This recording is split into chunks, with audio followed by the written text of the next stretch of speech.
Coconut Podcast sur la route, édition 2022, avec votre animateur Alain Jou. Partons à la découverte des régions du Québec, propulsées par les croisières MVP.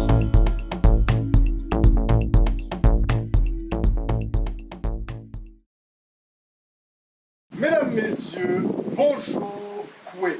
Écoutez, en ce spécial portant sur les élections provinciales de 2022, nous avons l'immense plaisir, alors là, de recevoir une personnalité de marque, messieurs, dames.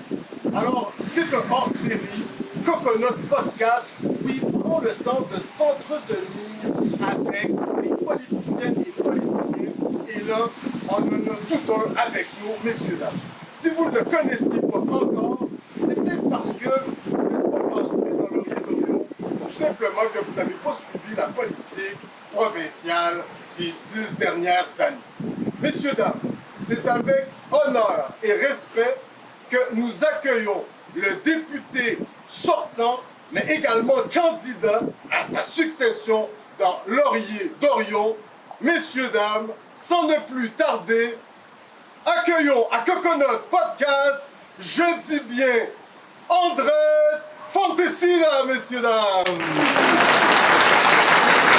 Hola, hermano, ¿cómo está usted? Muy bien, aquí. Muy bien. Estamos aquí. Bueno, Andrés Fontecilla, incroyable que nous soyons ensemble aujourd'hui. La question que je pose à tous mes invités, comment ça va? Ça va super bien, je suis plein d'énergie, on est en pleine pendant la campagne électorale, ça achève bientôt. Il y a un fort d'énergie parce que on se déplace partout, on parle à toutes sortes de gens et puis voilà, ça s'annonce très très bien pour moi, pour ma formation politique. J'espère bien être réélu, avoir la confiance encore une fois des électeurs, des électrices des quartiers Villeray et Parc Extension, parce qu'ici on est au Parc Jarry, en plein cœur, en plein milieu des deux quartiers, Parc Extension là-bas, puis Villeray de ce côté-ci. Donc voilà, et j'aide beaucoup mes collègues dans d'autres circonscriptions, ici au nord, à Crémazie à Hunsic, la circonscription de Maurice Richard pour Arun Boissy, pour qu'il se fasse élire. Tantôt en après-midi, on s'en va, toute l'équipe de Laurier-Dorion, on s'en va aider Guillaume Clis-Rivard dans le quartier Saint-Henri, le sud-ouest, c'est le comté de Saint-Henri-Sainte-Anne qu'on appelle, parce que lui aussi, il est proche de gagner ces élections et aller à l'Assemblée nationale. Donc on affronte ça avec beaucoup d'optimisme, beaucoup d'énergie, beaucoup d'enthousiasme, parce qu'on pense qu'on va avoir des belles surprises le 3 octobre prochain. Il y a même René Chantal Bellinga dans le René Chantal Bellinga, écoute, quand j'ai vu que Mme Dominique Anglade, chef du PLQ, s'est déplacée dans le quartier Saint-Michel, moi j'avais rarement vu ça, un chef qui se déplace à Saint-Michel. C'est une chasse gardée libérale. Voilà, il faut savoir que les chefs vont là où ils peuvent faire des gains ou limiter des pertes. Et donc, si les gens suivent là les déplacements des chefs, ils vont savoir là où les partis veulent soit conserver un comté, soit en gagner.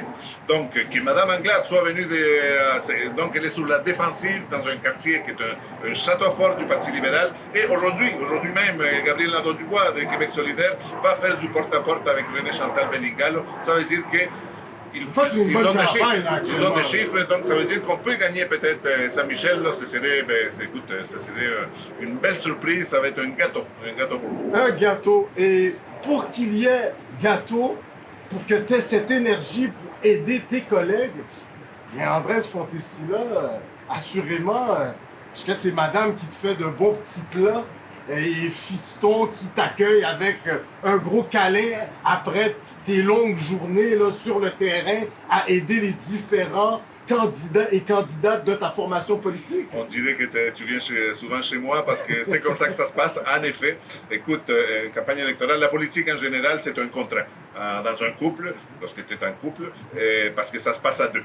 Il y en a un qui brille, de tous ses feux, qui se promène, etc. Là, puis, mais il faut quelqu'un qui soit en arrière un peu à la maison, qui ne se montre pas de façon publique, mais qui assure l'essentiel, garder, nourrir fiston, l'élever, l'éduquer, l'amener à l'école, le ramener, faire les devoirs, faire les ménages, faire la bouffe. Et oui, elle me prépare d'excellents petits repas tous les jours. Même elle en fait profiter à mon équipe électorale ici à Laurier d'Orion. Et puis voilà. Cuisine également. Oui, ma conjointe est d'origine algérienne, donc elle nous fait d'excellents petits plats de l'Afrique du Nord. On en profite tous, en particulier moi-même. Donc je profite pour la remercier ici parce que je ne pourrais pas faire ce que je fais sans sa contribution, sans son dévouement, sans les soins qu'elle m'apporte et sans l'amour qu'elle porte envers moi. Merci beaucoup, Amira. On va lui dire un beau chokran, hein, pour les petites tagines avec des fois des étounes, hein, les olives. Les olives, il n'en manque pas des olives. Et Excellent. des pois chiches. Des pois chiches, bon, excellent. Andrés Fontecilla, on vient de passer à travers 2 ans de pandémie. On en sort plus ou moins, on nous parle de 8e vague au niveau de la santé publique.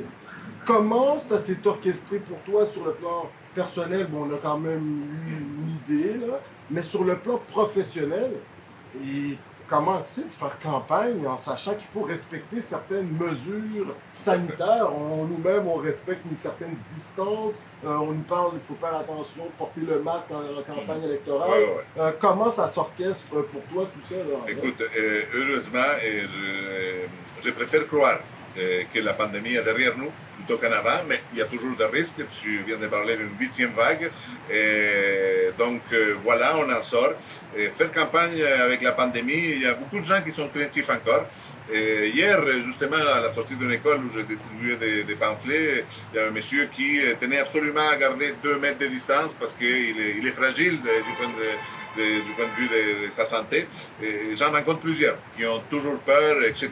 Mais je sens aussi une très forte envie de passer à autre chose, de tourner la page, etc. Alors, juste à voir ici, les Pages-Jarry, en été, là, les gens ont recommencé à se réunir, voilà, à se revoir, etc. Là.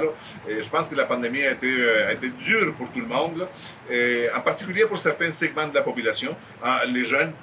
En ont mangé toute une claque. On sait pour l'importance pour les jeunes de se réunir, de se voir, de rencontrer les amis, etc. Pendant pratiquement 2 ans, on n'a pas pu le faire. Et on sent que un peu partout, là, il y a comme le terme économique, en quelque sorte, il y a une offre refoulée. Et les gens, les événements prennent plus d'ampleur. J'étais à la fête des quartiers dans Villeret samedi dernier. Là. Il y avait énormément de gens, plein d'organismes qui... donc on sent que les gens veulent sortir et sortir de cette étape noire qui a été la pandémie. OK. Andrés Fontecilla, tu nous as parlé de démocratie, mais ça n'a pas été facile pour le travail de député de rejoindre ces commettants et ces commettants. Qu'aurais-tu à nous dire là-dessus quand même? Écoute, en quelque sorte, la démocratie au Québec pendant la pandémie là, a été mise en parenthèse. Le gouvernement de François Legault, pendant la première phase là, de confinement, on ne voyait que lui. L'Assemblée nationale était fermée, on était tous chez nous. Je n'ai jamais travaillé autant que comme pendant cette période-là.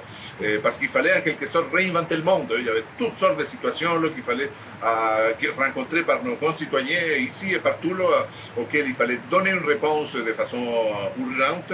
Mais voilà, c'était un travail qui se passait au téléphone, derrière les rideaux. On ne voyait que François Legault à tous les jours à la télé, les bons pères de famille qui prenaient soin de ses ouailles avec un style très très paternaliste. Je pense que les 40% qu'on lui crédite aujourd'hui dans les sondages, c'est dû en grande partie à cette image des bons pères de famille là, qu'il a montré pendant cette période-là. Mais c'est facile parce que les oppositions étaient muselées, on ne voyait presque pas à la télé. Oui, on était sur les réseaux sociaux, mais les réseaux sociaux, tu le sais, c'est souvent les gens qui nous trouvent sympathiques. C'est un monde un peu fermé, une chambre d'écho. Mais on ne passait pas à la télé, on ne passait pas à la radio. Donc, on était coupé de l'ensemble de la société. Ça a été un sale moment pour nous et pour la démocratie. Sans parler que ce gouvernement-là, pendant 2 ans, depuis le début de la pandémie, a gouverné par décret. Là. Et donc, il n'y avait pas de débat à On était en l'Assemblée. situation d'urgence. Et voilà, on peut comprendre, mais à un moment donné, c'est une question de jusqu'où on va. Et moi, je pense qu'ils sont allés un peu trop loin. Et, par exemple, les couvre-feux. Est-ce que c'était nécessaire le gouvernement de la CAQ, François Legault, n'a jamais été en mesure de nous dire, de nous montrer les preuves scientifiques pour nous dire oui, c'est utile les couvre-feux. Je lisais récemment, là, cette semaine, là, une compilation des amendes qui ont été données pendant les couvre-feux.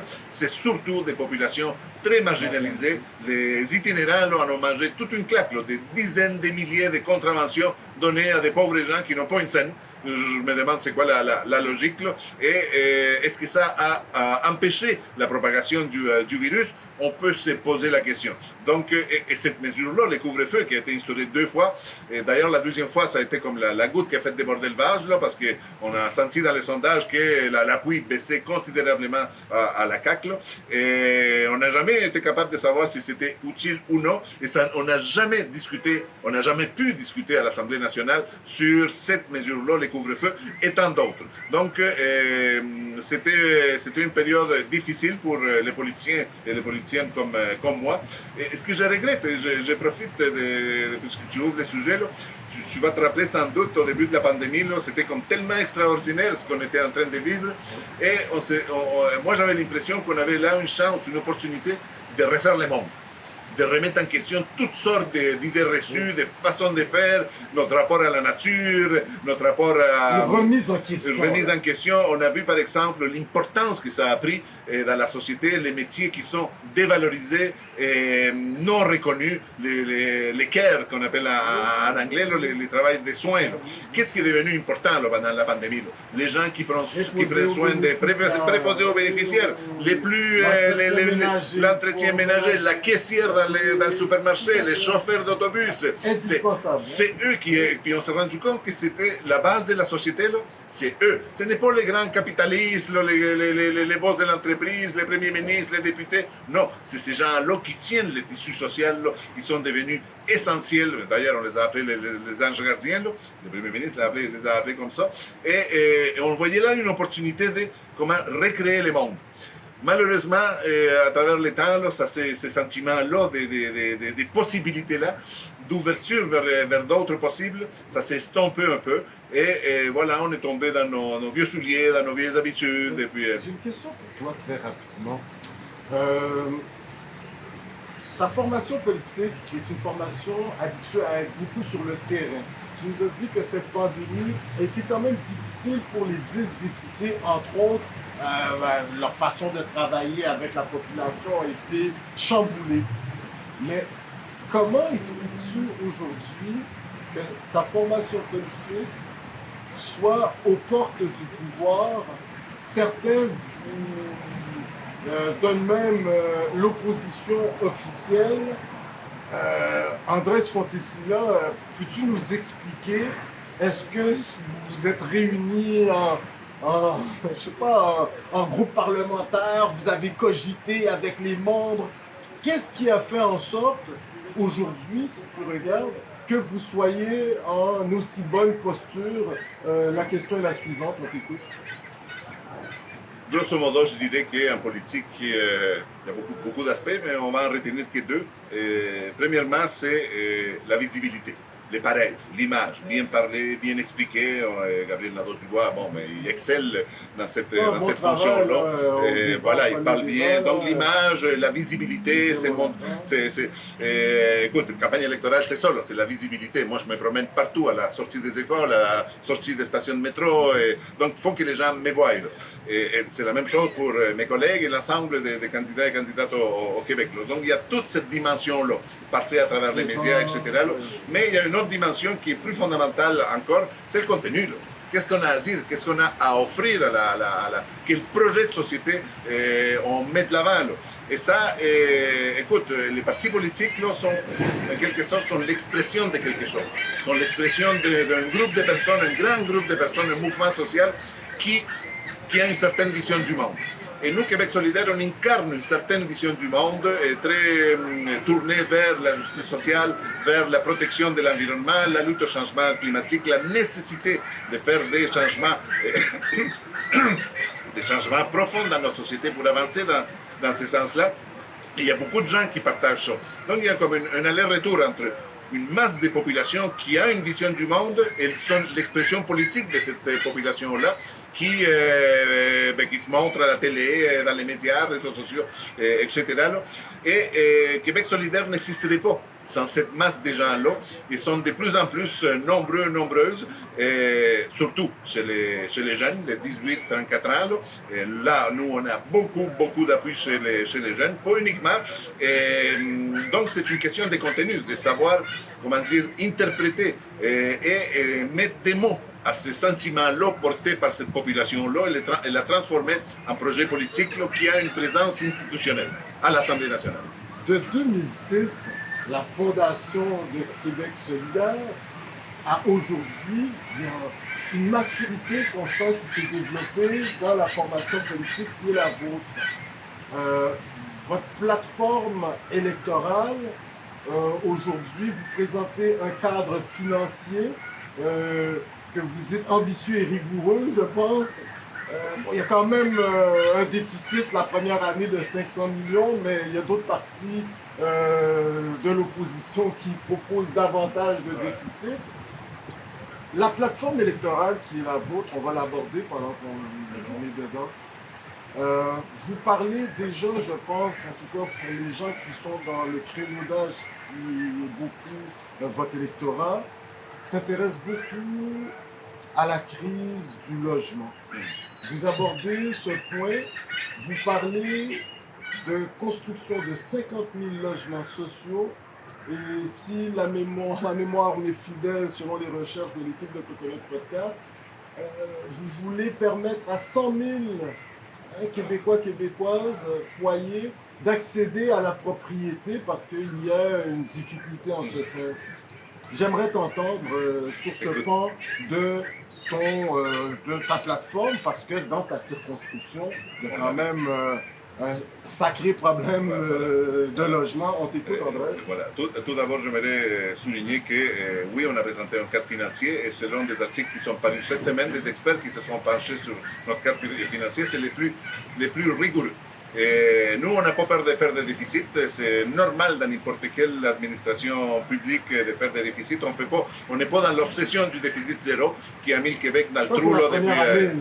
Oui, c'est ça. Bon, on pourrait discuter plus amplement de cet aspect-là, mais je veux surtout parler de la crise du logement qui existe depuis plusieurs années.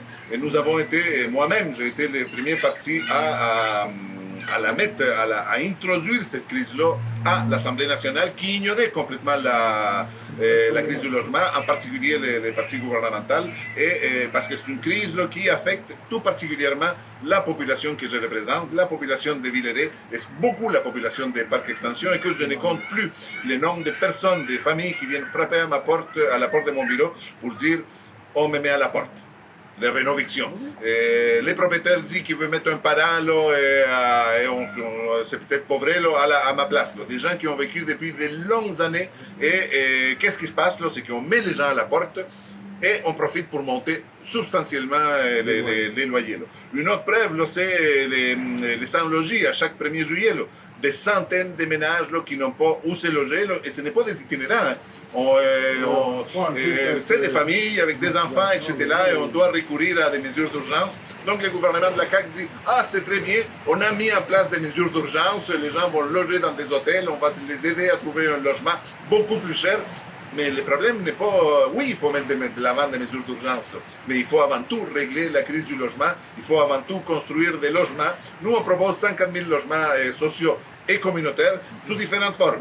Soit des HLM, des habitations à loyer modique pour les gens à plus faible revenu, soit des coopératives d'habitation qui peuvent recevoir déjà à faible revenu à des revenus modestes, soit des OSBL d'habitation, et même on va en construire parce qu'il faut construire. Il y a un déficit dans la construction des logements, mais on va aussi, parce qu'il faut agir rapidement et contrôler la hausse fulgurante des loyers, on va aussi faire l'acquisition des blocs appartements là, et on va faire ce qu'on appelle les socialiser.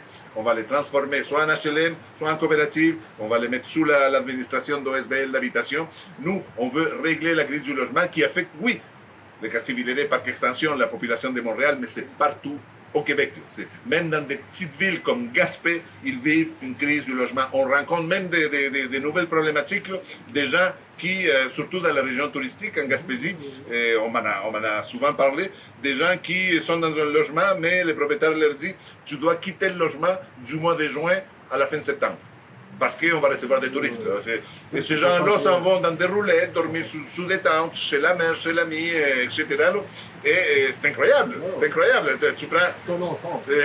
Voilà, donc il y a une crise du logement. Et le gouvernement de la CAQ a passé 90% de son mandat à dire qu'il n'y avait pas de crise du logement. Évidemment, parce que si on reconnaît qu'il y a une crise, il faut agir. Mais ils refusent d'agir parce que pour eux, autres, ils ne reconnaissent pas les droits au logement. Pour eux, les logements, c'est une transaction commerciale. Le logement, c'est une marchandise. Mais toi, tu es quand même député sortant dans une circonscription dite urbaine.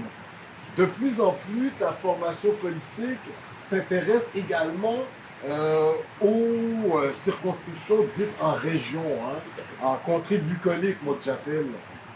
Mais de plus en plus, cette crise du logement n'est plus seulement à l'échelle des grands centres urbains. Voilà. Aujourd'hui, on la retrouve dans des contrées que jadis, il n'y avait pas ce problème.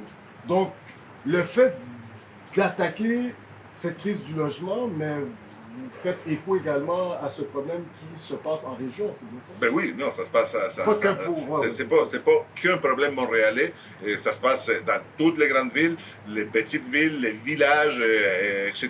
Il y a un déficit d'habitation au Québec, là, et le gouvernement de la CAQ n'a pas su ou n'a pas voulu reconnaître cette tendance-là, cette crise-là, et il s'en construit du logement au Québec, là, quelques centaines mais pas suffisamment pour accueillir la croissance de la population. À chaque jour, là, il y a de nouveaux ménages qui se forment.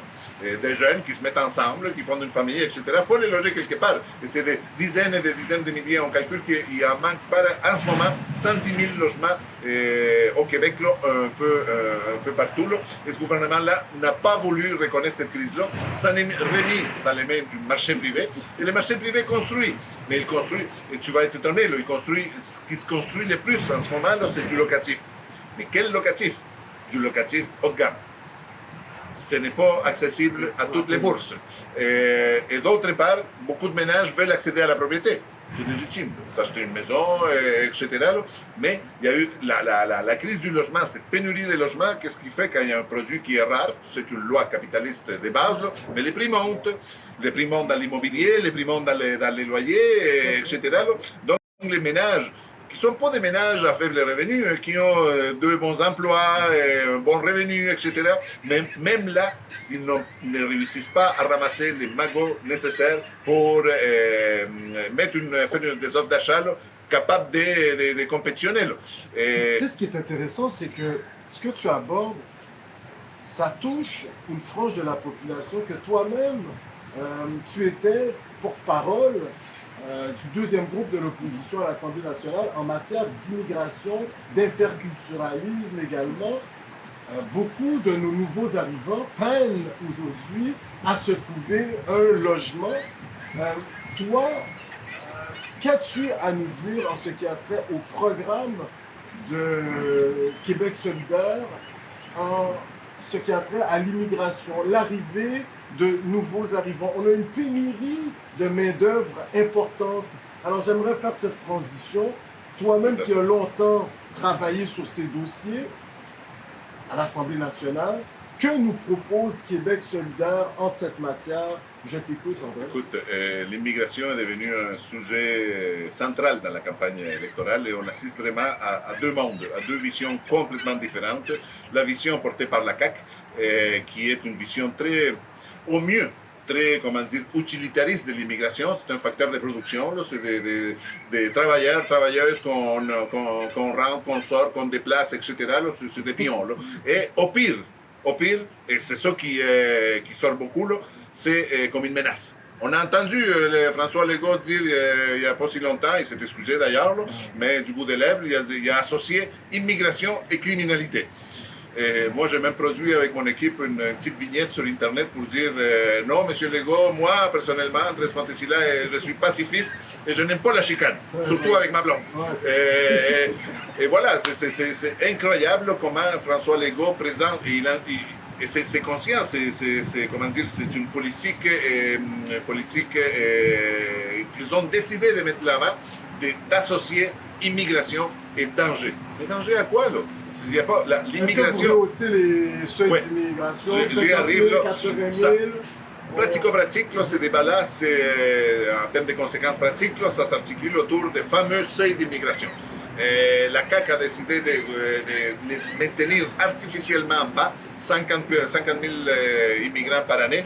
Et voilà, le Parti québécois veut que ce soit encore moins.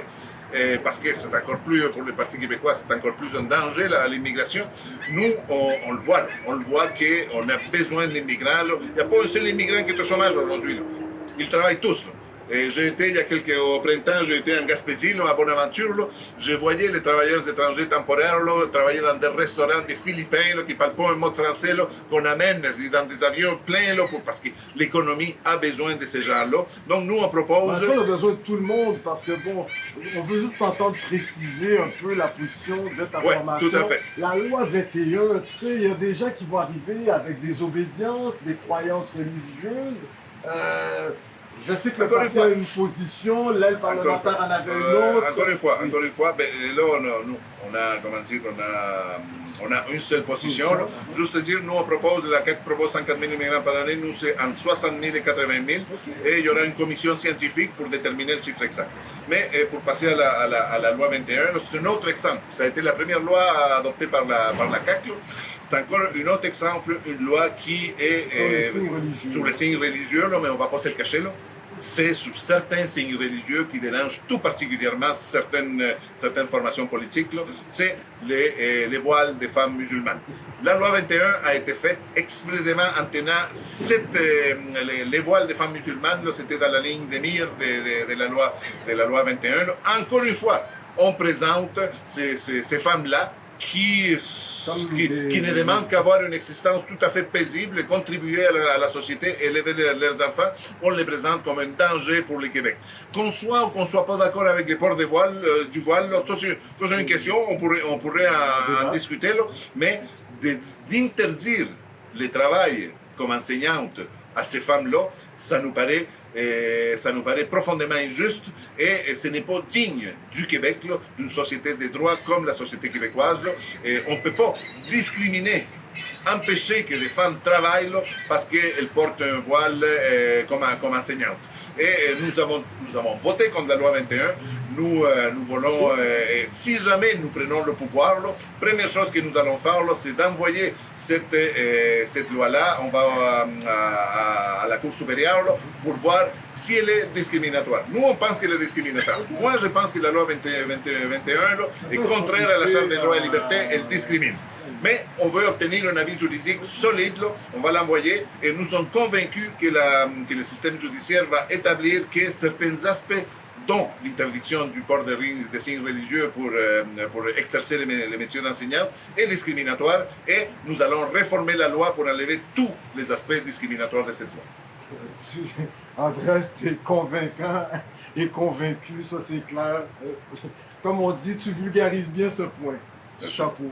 La loi 96, on pense... 96, c'est plus difficile. Voilà, loi 96. Au niveau linguistique, est-ce que tu penses que c'est réel d'apprendre la langue de Molière, ou du moins de la connaître de manière fonctionnelle à l'intérieur de 6 à 12 mois? Complètement absurde.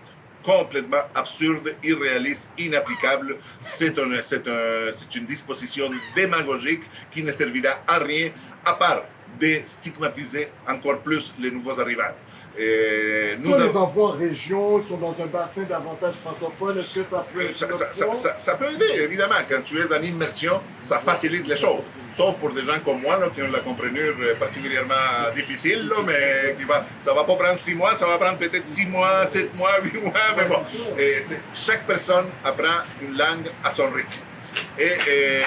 Ceci étant dit, Alain, là, parce qu'il ne faut pas noyer le poisson, là, et je réponds régulièrement à cette critique-là, nous avons voté pour la loi 96. Parce que la loi 96, il y a plusieurs aspects. C'est une loi qui avait comme 300 articles, ça touche à plein de sujets. Là. Mais renforcer le français. Nous avons appuyé, parce que je vais te le dire, bon, tous les chiffres le disent, là, et on pourrait rentrer dans le débat des chiffres, qu'il y a un recul de l'utilisation dans l'espace public du français. L'espace privé, ça c'est autre chose, là, on peut en discuter, là, mais dans l'espace public, il y a un recul du nombre de locuteurs et locutrices en français. Là. Et ce qui arrive concrètement, tout particulièrement à Montréal, c'est que le droit à travailler en français est menacé en ce moment. Je connais plein d'immigrants, de nouveaux arrivants, qui ont été acceptés comme immigrants au Québec là, parce qu'ils parlaient français. Là. En particulier les gens qui viennent de l'Afrique du Nord, parce qu'ils pouvaient se débrouiller et parler très très bien les Français. Mais une fois arrivés ici, excusez-moi, là, vous n'avez pas l'emploi parce que vous n'êtes pas bilingue. De plus en plus, on exige le bilinguisme dans toutes sortes d'emplois où on n'a pas nécessairement besoin de parler anglais. Donc nous, on considère que les droits à travailler en français est menacé et c'est surtout ça que nous avons appuyé et nous avons dénoncé les autres aspects détestables comme cette obligation de refuser des services gouvernementaux dans une autre langue que le français là, à de nouveaux arrivants. Comment ils vont faire? Est-ce que les immigrants va falloir qu'ils se promènent avec leur billet d'avion, leur date, c'est pour qu'un fonctionnaire puisse voir, vous avez dépassé d'un jour, là, je peux vous parler en français ou en anglais. Ceci dit, pour pas créer de l'alarme, il faut le dire, là, tout ce qui est système de santé.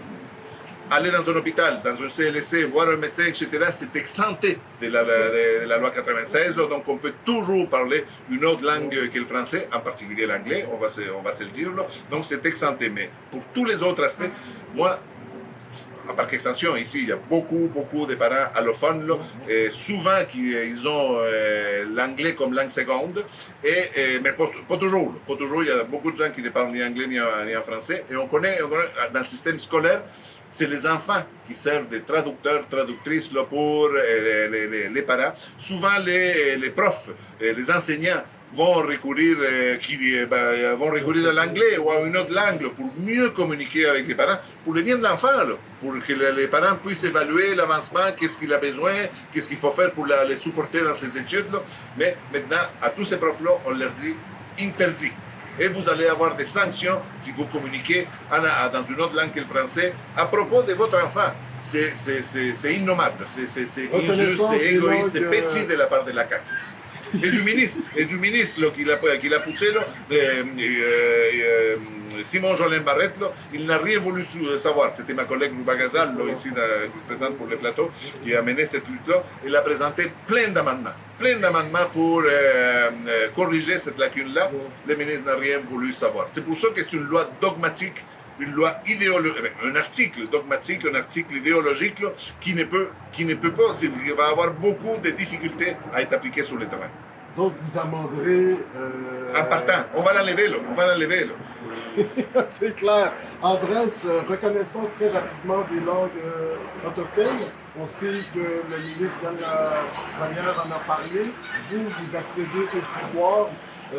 Est-ce que vous reconnaissez les différentes langues autochtones? Je pense qu'on a 11 nations au Québec, donc on aimerait t'entendre. On va reconnaître les langues autochtones, là, ça fait partie de la pluralité linguistique du Québec. Ces langues-là, elles existaient avant même l'arrivée des Européens, là, des Européens ici, là, donc on va les reconnaître, on va aller encore plus loin. Là. Non pas concernant spécifiquement les langues autochtones, là, mais on va reconnaître comme langue officielle la langue des signes pour les communautés sourdes et malentendantes aussi, qui est une langue du Québec, c'est une langue spécifiquement québécoise. Là. Maintenant, oui, on va reconnaître ces langues-là, mais il faut reconnaître aussi la réalité. Il y a plusieurs communautés autochtones, plusieurs nations autochtones là, dont leur langue d'origine, la langue autochtone, n'est pratiquement plus parlée dans la communauté. Vous avez un nombre record dans Québec solidaire de représentants des frères et sœurs des Premières Nations. C'est quand même intéressant. Ben, c'est parce que nous, on a un programme là, qui reconnaît la réalité du monde autochtone, reconnaît les nations autochtones. D'ailleurs, on fonde beaucoup d'espoir et on envoie du monde, même des militants là, à Lungava, la circonscription de Lungava, qui est le Grand Nord, là, c'est des communautés Cri, Innu, aussi Inuit. Là, et c'est notre camarade Maïté Saganache Labrec là, qui se présente là-bas, une jeune fille brillante, fille de l'ancien député, c'est ça, c'est son père, Roméo Saganache. Là. Donc, on pense qu'on va gagner cette circonscription-là, surtout que le député de la CAQ qui est là a gagné par quelques dizaines de voix, 46 si je ne me trompe pas, en 2018. Là. Donc, on pense qu'en présentant une fille aussi douée, qui parle les langues autochtones, qui vient du Sérail, qui est autochtone elle-même, là, c'est un plus pour l'Assemblée nationale et pour voilà, le Québec. Pour le Québec, Ouais, évidemment, évidemment. Puis elle va obtenir l'appui des communautés autochtones à Lungava. Pour terminer, Andrés Fontecilla, tu es député sortant de Laurier-Dorion, une circonscription où il fait bon vivre. On voyait sur Internet certains sondages, je peux dire études, qui disaient que Villeray se retrouvait entre autres, hein, parce que c'est pas juste Villeray dans Laurier-Dorion, mais dans les 10 quartiers les plus hot à vivre là, sur la planète. Je sais pas si tu avais vu passer ça. Non, je n'ai pas vu, mais tu m'informes. Oui, je t'informe très rapidement. Les changements climatiques préoccupent beaucoup les citoyens et les citoyennes de ta circonscription, entre autres. Moi, j'ai beaucoup d'amis qui ça les préoccupe, entre autres. On va parler pour mon petit monde. Le reste du Québec s'en préoccupe de plus en plus. La frange de la population qui est beaucoup attachée à Québec solidaire, les 18-35 ans, eux autres, c'est peut-être la question numéro 1 de l'heure pour eux. L'environnement, les changements climatiques. Votre porte-parole se targue en disant qu'il a le meilleur plan en ce sens. J'aimerais que tu nous détailles quelques aspects de votre idéologie, votre manière de faire une fois que vous seriez au pouvoir éventuellement. Tout à fait. Écoute, comment te dire? Tout d'abord, tout le monde se dit préoccupé par les changements climatiques et tout le monde a son discours, tous les partis, hein. Mais il faut être crédible. Il faut être crédible dans cet aspect-là. Il faut joindre l'acte à la parole, ce que la CAQ n'a malheureusement pas fait là, dans les dernières 4 ans. Là. Et nous, GNL, ils ont laissé tomber quand même. Ben, grâce à la mobilisation populaire des gens du Saguenay, là, parce qu'ils voyaient que, parce qu'on les attaque à tous les jours à l'Assemblée nationale sur leur manque d'entrain concernant les changements climatiques, mais on n'a qu'à voir ce qu'ils ont fait dans la fonderie Horn à Rouyn-Noranda, où ils ont permis pendant des années, là, ils ont renouvelé les permis à polluer là, et à rendre les gens malades là, dans ce coin des pays. Dans Limoilou aussi. Dans Limoilou avec les nickel. Donc, Sol Zanetti. Sol Zanetti, mon collègue, député de Jean Lesage. Donc, tant que ça rapporte de l'argent, là, ben, on ferme les yeux sur l'environnement. C'est ça la triste réalité là, pour la CAQ et pour plusieurs partis. Là. Et si ça affecte les poches des grandes compagnies, ben voilà, l'environnement s'est rendu soudainement moins important.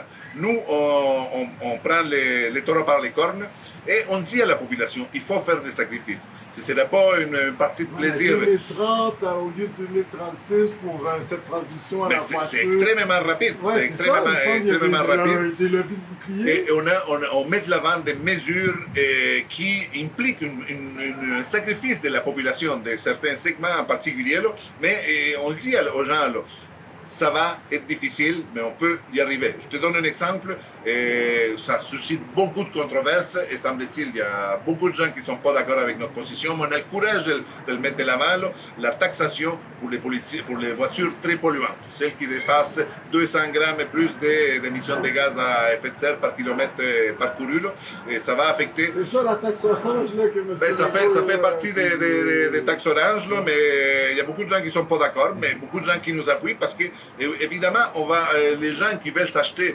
des Hummer ou des Yukon GMC, etc., des voitures ultra polluantes, oui, il va falloir qu'ils payent beaucoup plus cher et on va prendre cet argent-là pour le mettre, pour subventionner l'achat des voitures électriques. Oui, ça prend des sacrifices. Oui, peut-être que certains gens vont dire, ouais, pour le changement climatique, va falloir que si tu veux circuler avec une voiture très polluante, va falloir que tu payes plus. Oui, on le dit et on l'assume là, parce que c'est ça qu'il faut pour la planète. Afin qu'on puisse enlever certaines voitures, hein, réduire le parc automobile du Québec, vous proposez cette révolution en transport, 500 millions que vous voulez investir. C'est énorme. Plus que ça. Plusieurs milliards, je pas le chiffre en tête. Ouais, voilà.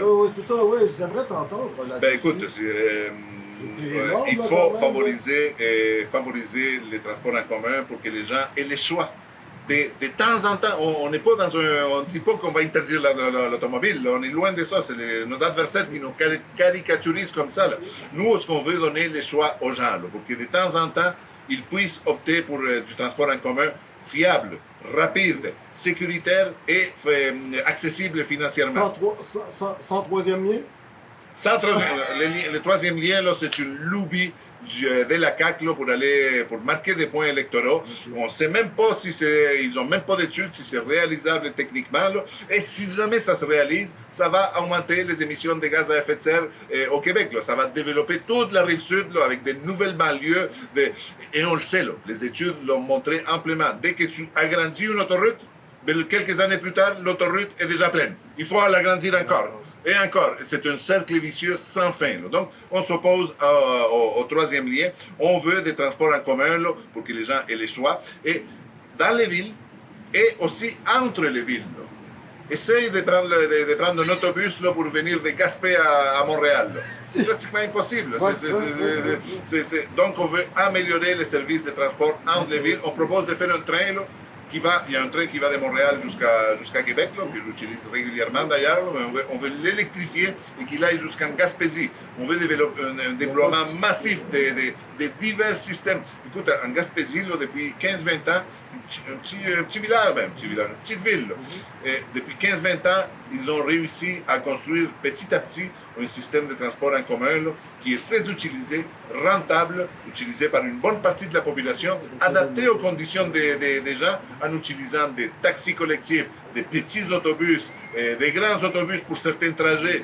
Donc il est possible, si on a l'ambition de construire des systèmes de transport en commun là, qui disent aux gens, là, écoute, moi-même aujourd'hui, j'avais une conférence de presse pour appuyer Mamadou Konaté, là, qui est menacé de renvoi du pays. Là. Je suis parti de chez moi et j'ai décidé de laisser la voiture, parce que j'ai une voiture quand même.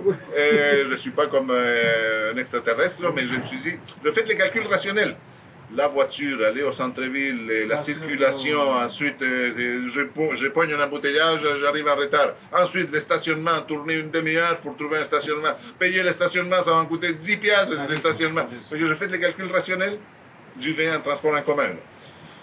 C'est pas une question de penchant parce que je suis meilleur que les autres. Je fais les calculs rationnels que ça peut être mieux là, pour certains trajets. C'est ça qu'on veut offrir à la population du Québec, les choix. Écoute, Andrés Fontecilla, on pourrait s'entretenir pour des heures et des heures. T'es vraiment plaisant à parler avec. Moi, j'invite vraiment les citoyennes et les citoyens à se rendre sur le 2022.québec.solidaire.net. Ça se peut-tu? Hey, pas pire, hein? C'est bon, Alain. Alors, vraiment, afin de voir votre plateforme qui en offre beaucoup. Moi, il y a quelque chose que je trouve vraiment intéressant qui n'est pas offert par les autres formations nécessairement. C'est cette assurance dentaire. En 2018, vous en parliez. En 2022, vous réitérez. Écoute, Andrés Fontecilla, tu vas t'adresser à tes commettantes et tes commettants, leur dire pourquoi ils devraient te choisir de nouveau pour les représenter à l'Assemblée nationale et surtout... des propositions que vous leur faites comme l'assurance dentaire qui les touchent directement. Moi, je pense que c'est intéressant, ça. Alors, Andrés, tu t'adresses à la caméra. Les citoyennes et citoyens de Laurier-Dorion, t'écoutes. Allez. Je me mets formel, là. Ah oui. Chers concitoyens, chères concitoyennes de Laurier-Dorion, chers amis de Laurier-Dorion, des quartiers Villeray et Parc Extension, j'ai été élu grâce à votre appui en 2018.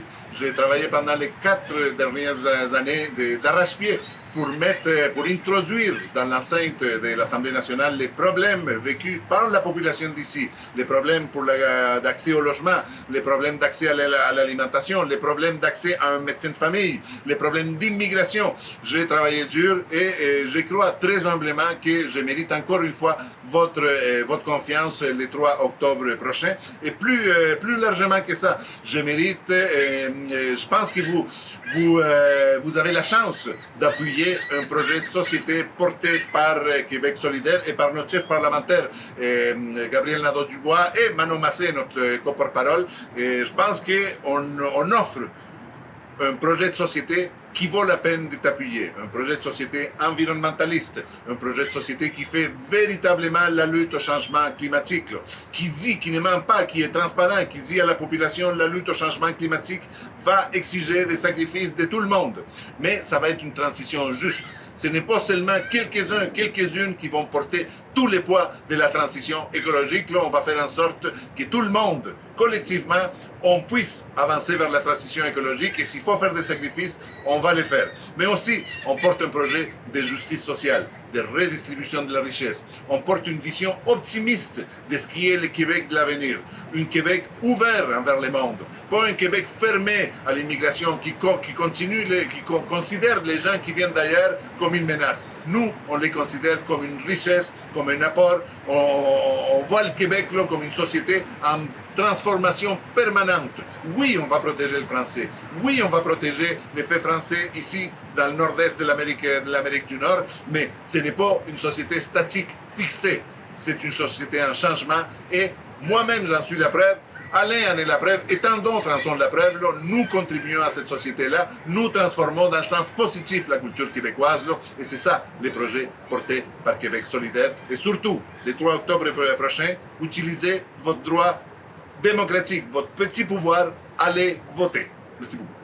Écoute, comme dit le slogan de ton parti, changer d'air, era, hein, voilà, donc d'époque, il y a cette volonté de renouveau. C'est intéressant. E-R-E-A-I-R. A-I-R, oui, R aussi. Il y a le jeu de mots intéressant, magnifique.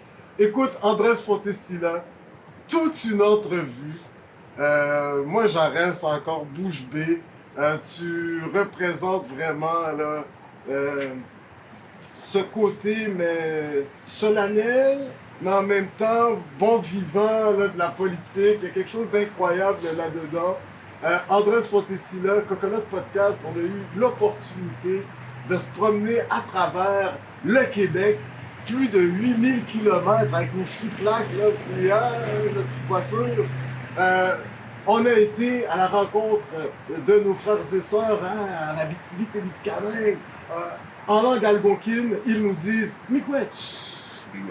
Par la suite, les Abénakis à Odanak, centre du Québec, ils nous disent Oleone. Oleone. Hey, popé. Par la suite, t'habites à Québec par moment durant l'année. T'as un pied à terre, comme on dit. Voilà. On a nos frères et sœurs Huron-Wendat. Ils nous disent Téawek. Téawek. Ben oui. Puis par la suite, on a, hein, vers les îles de la Madeleine, on a nos frères et sœurs en territoire ancestral, les Mi'kmaq. Ils nous disent Wellalin. Wellalin. My God. Hey, manteau. Puis là, ben, on retourne à Montréal, hein. Nous autres, on est dans la... Puis on dit Hola, ¿cómo estás? Pas pire, mais nos frères et sœurs, entre autres, en Montérégie, dans la région métropolitaine de Montréal, ils nous disent Niawen. Niawen. Ah ben là, okay. On dit que Laurier-Dorion, c'est un peu la place du barrio latino. Ben on sent que dès qu'on... De toutes les cultures. Et voilà. C'est la créolisation du Québec ici. T'as tout compris, mon Andrés. Ben écoute, vraiment, on sait que t'as déjà travaillé pour l'ONU en Haïti, ben oui. Hein, t'étais observateur, vraiment t'as fait tout un travail au niveau humanitaire. Moi je vous invite à le suivre, messieurs, dames. Messieurs, dames, je vous invite à suivre Andrés Fontecilla. C'est du sérieux, il parle plusieurs langues, mais surtout proche. de plusieurs cultures. Il était en Haïti, alors en terminant, Mabdou, un grand merci en pile. Merci un peu. Entretien ça pour la postérité. Merci Merci Andrés. beaucoup. Yes. Alors, messieurs, dames, oui, nous étions avec celui qui a été député pendant 4 ans, depuis 2018, dans Laurier-Dorion, mais il s'implique dans Villeray, là, je vous dirais, depuis au moins 2 décennies facilement. À Québec solidaire, il a été porte-parole, oui, comme Gabriel, puis Manon. Il était président de la formation politique.